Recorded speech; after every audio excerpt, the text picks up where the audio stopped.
One thing we did want to call out, though, is there's loads of people who are really just excited about, or, maybe not excited, the word, see a lot of potential in, say, further customizations and things like that. So, yeah, there's the Lost Codex guys. They have released their Transmog Manifesto. There you go. And, it did really well. So, yeah, basically just saying, just calling out, some things about like the class silhouette stuff, how much does it really mean?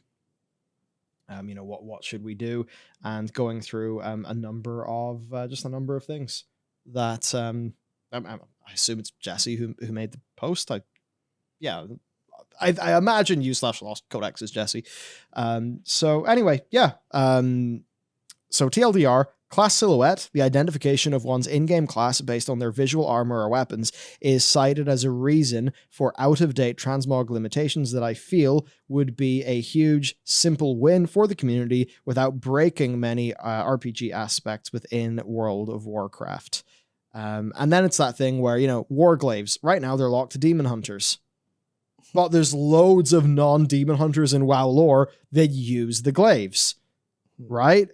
And that other weapon types shouldn't be limited in their class use when we play in an Age of World of Warcraft where there's like the cosmetic sets and the heritage armor, because of course the heritage armor just is what it is, right? You can be a clothy and wear the heritage armor, and it won't exactly make perfect visual sense, will it, in terms of the silhouette? So if we're already playing fast and loose, basically, why not rip out some of the rules and just let people mix and match? So that is a big old Reddit post by Lost Codex that I think you guys should check out and perhaps let Blizzard know what you think.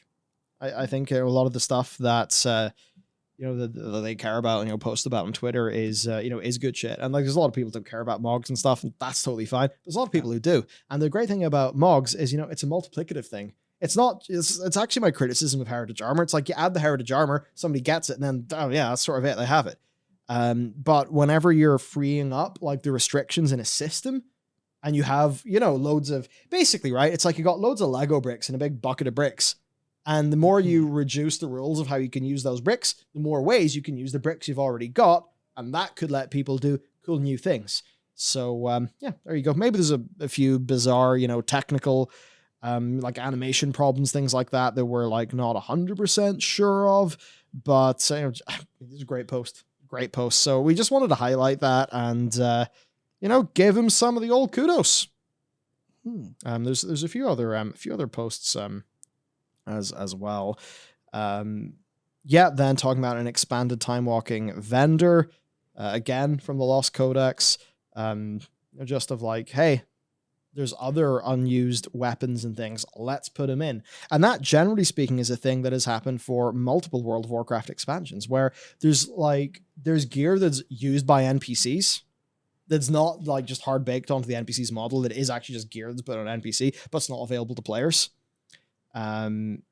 He's saying Tranquil Tabard, incomplete NPC Vindicator gear, unused Sunwell weapon colors for High Elves, missing pieces from raid sets, any of the unused Amani Bears, Nether Drakes, incomplete dungeon colors, and showing off some pics of those things.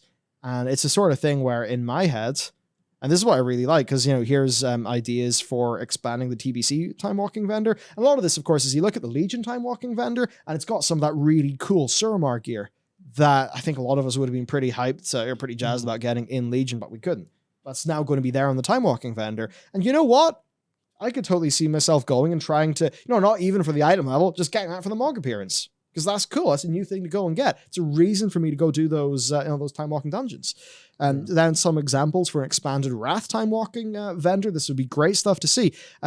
So there are loads of unused Cavern of Time weapons. And I mean, man, remember when Transmog came out initially and we were all going fucking mad over this super cool Lordaeron shield? I still think this is one of the most cool shields in the game. I mean, come on. If you're, if this is a way like for you to have a shield in your hand, or sorry, a sword in your hand and 2 swords in your shield. Pretty cool. I just think it's a really cool design. That was like one of the first things I mogged whenever I could on a paladin alt. But that's just a great point, you know? There's Dalaran themed weapons. There's loads of unused colors for Argent tournament ones. There's unused frost worms. There's missing ICC raid set colors.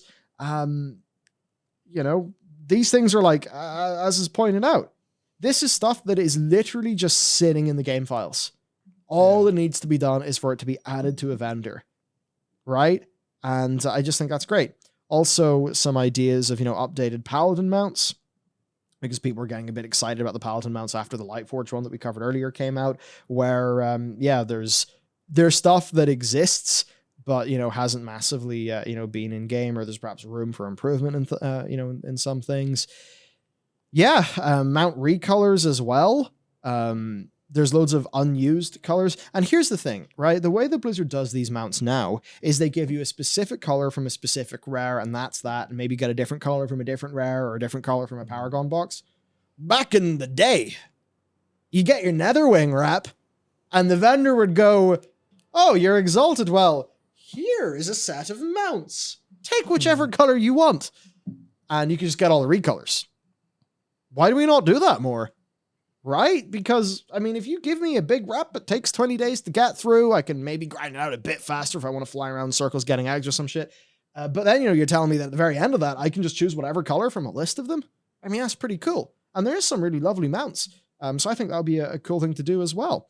There's also heritage armor colors that just are like not implemented.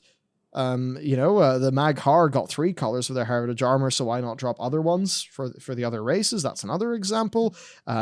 Things like let's get, you know, some new Nightborn eye colors. Just generally, I mean, this is, you can see I'm only halfway through this page. Maybe I'm not going to go through the whole thing, but this is just the community all coming together and saying, hey, it's cool you're doing these customizations, but we're going to open Photoshop and give you some additional ideas.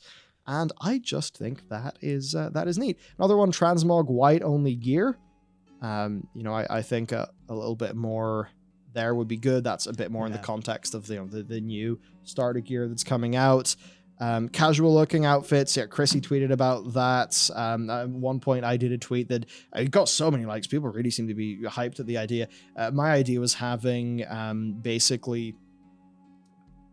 like casual item set that the game, whenever you go into perhaps a rested area, just like a town or city, like, you know, Ouroboros, your Coven or something like that. And this would be a user toggleable thing, so you don't have to have it if you don't want it. But you just have like regular Azerothian, you know, streetwear. And you can unlock that.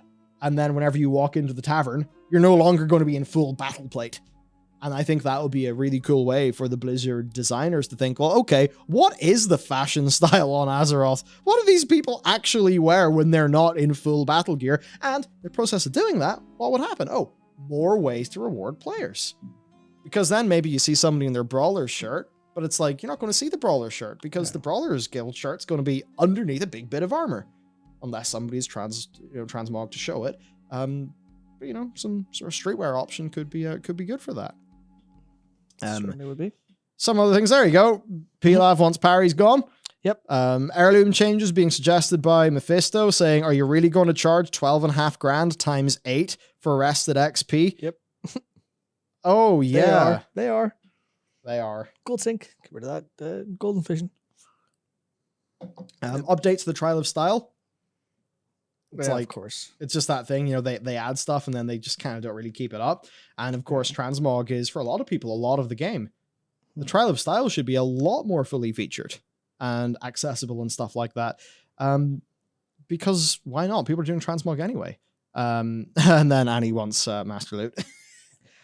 I want Master Loot too, Annie. I just don't particularly know if that's something we're going to get. I don't think we are. But they're really, I don't understand it. Like, I don't know, man. I've never really had ninja looting being a problem. And, you know, just make it so that it's Master Loot for guild groups. Then all the people are going to be like, oh, but what about the trials? Look, if you're in a guild and treating people like shit, well, that's a good signal that maybe that's not the guild for you. Yeah. Because that's just a way of, you know, if they're going to be unreasonable about loot, then they'll be punished because they'll find it harder to acquire talent. But for the vast majority of guilds who are, raiding in a static context, Master Loot would be really nice for our guild, as an example. Yeah, would be. So there's just a bunch of community ideas we thought we would, call them out for you because it's good stuff.